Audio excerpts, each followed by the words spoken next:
Let's kick off Pro Soccer Talk this week with the first big topic, gentlemen, and that is the World Cup quarterfinals are here. The schedule is set after a pretty crazy last 16 round.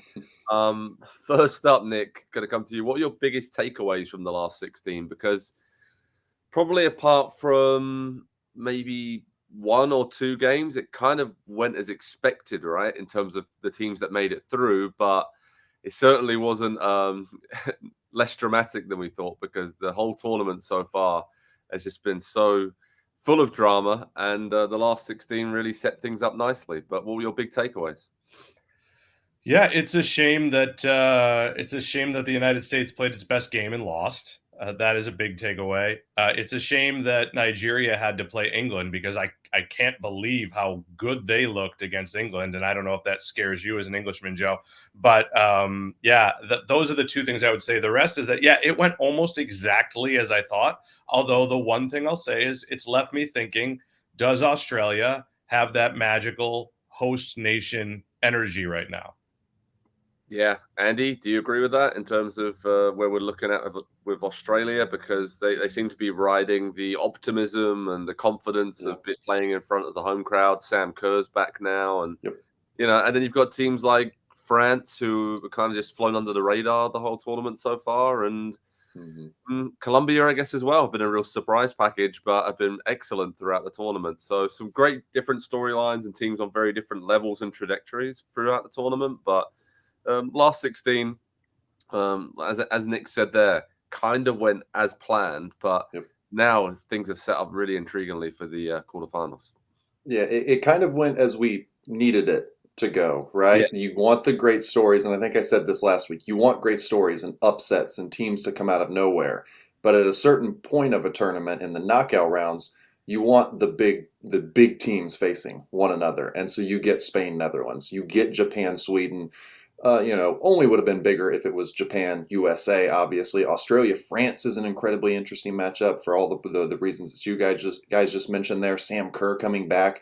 I mean, what an incredible story it would be if she kind of comes back into this team in the knockout rounds and as the host nation pushes them on into the semifinals and the final and potentially to win it. That is the type of player that she is. Wasn't super overly impressed with England in that game, to Nick's point.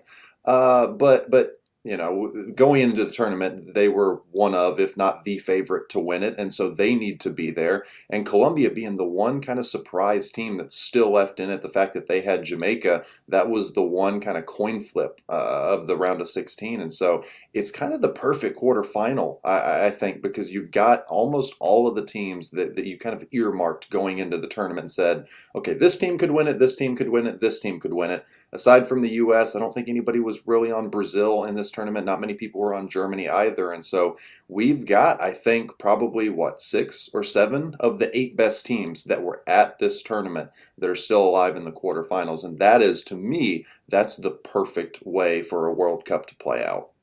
Absolutely. And Nick, which team has impressed us the most so far? Is it still Japan for you, or Spain, or, is it Australia, the way that they've played the last couple of games? Who's impressed you the most on the way to the quarterfinals?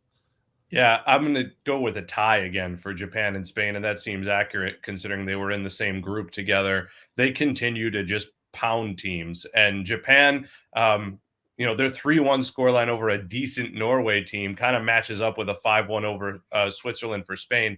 Those two teams really have captured my attention, which is one of the reasons I'm tempted to root or expect a Netherlands-Sweden semifinal, because I was not impressed with Sweden against the U.S., except for their remarkable Chelsea goalkeeper, Musovic. But I was very impressed with the Netherlands. I was impressed with them against the U.S. as well. They've shown an ability to play in front, but they've also shown an ability to not pack it in, but control possession and limit danger like they did against the U.S. So to Andy's point, Colombia is pretty much the only team that I would tell you right now won't win the World Cup. And they still might.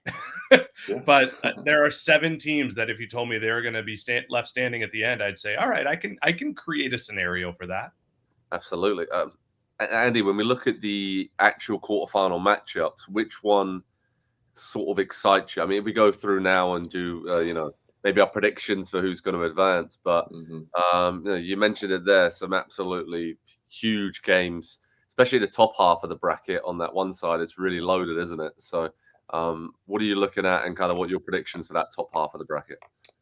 To me, the most interesting game in the quarterfinals is Spain-Netherlands. Have been big on Japan this entire tournament. Didn't quite know about Spain, what we saw from them in the group stage. Obviously, they look good against Costa Rica and Zambia. They got steamrolled by Japan in the final group game, and so they go into the knockout rounds, and it's Switzerland, and they do what they did, 5-1, and they advance very comfortably. But we've not really seen them perform against a top team yet in this tournament, so I'm very curious to see. This will be the litmus test for them, obviously, chance to get into the semifinals. So I'm going to have a real eye on that one. I think it'll be Netherlands that will come out. I was quite impressed with them when they played against the U.S. The way that they were able to limit a lot of what the U.S. wanted to do. They forced everything out wide, and it was all the way out to the side. It's just they seem to have a really solid game plan defensively, and that typically tends to translate well to the knockout rounds of tournaments. Teams that keep clean sheets advance in tournaments, and so I kind of see them making. It'll definitely be them and Japan in the semifinals, I think, and I wouldn't put it past the Netherlands to pull off the upset against Japan in the semifinals, actually, just given the way that they play and set up. Wow, that's really intriguing. Nick, and the bottom half of the bracket, obviously Australia against France on the co-host there. I don't know, that's causing a shock. That seems a very even matchup to me right now, given where both teams are at. And then obviously England against Colombia. We talked about England being the favourites, but Colombia certainly can cause an upset given some of the individual talents we've seen and some of the goals from them we've seen so far. So what are your picks, and who do you fancy to advance from that bottom half of the bracket? Yeah, I think England got it scare last round against an upstart side. As good as Nigeria was, I don't think that was representative of the England we've seen over the last 2-3 years. So I don't expect that to be a comfortable win, especially with Lauren James out. But I do expect it to be as close to comfortable as possible. There's still going to be an edge to it. Australia-France is a crazy one for me. You've got Wendy Renard kind of trying to go out in style as one of the legends of this round, along with Hermosa in Spain. Netherlands has a couple players where this could be their World Cup careers. And when I look at Australia, I do think there is a real vibe around this team. But will it run into a team that really found itself against Morocco? So I think if you were to rank all 4 games, Netherlands and Spain to me is number 1, but this one is number 2. And it might even be like 1B. And I actually think we might see Australia come out of it.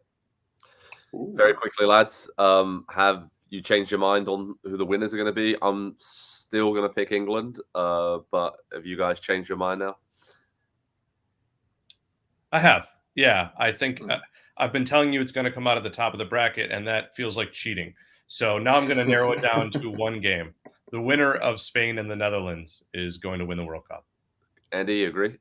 Yeah, I have changed. I think I'm off of Japan just a little bit because of the draw that the Netherlands has gotten. So I think I'm gonna go a final of Netherlands, France, and maybe France come out on top actually. Oh, well, we all picked different teams there. There you go. So let's see what happens. Quarterfinals are here at the Women's World Cup, and at Pro Soccer Talk on NBCSports.com, we'll keep you covered with all the latest details, how to watch information on Telemundo and Peacock in Spanish in the USA, analysis, video highlights, you name it, all have it. And my word, what a World Cup it's been so far. Cannot wait for these huge quarterfinal matchups and see if there's any more surprises in store down in Australia and New Zealand. Hi there, I'm Rebecca Lowe, studio host for NBC's coverage of the Premier League. Don't forget to hit subscribe to watch more videos all season long. For even more Premier League content, from original series to live matches, head over to Peacock and be sure to tune in for Premier League mornings every weekend on USA Network and on Peacock. We will see you over there.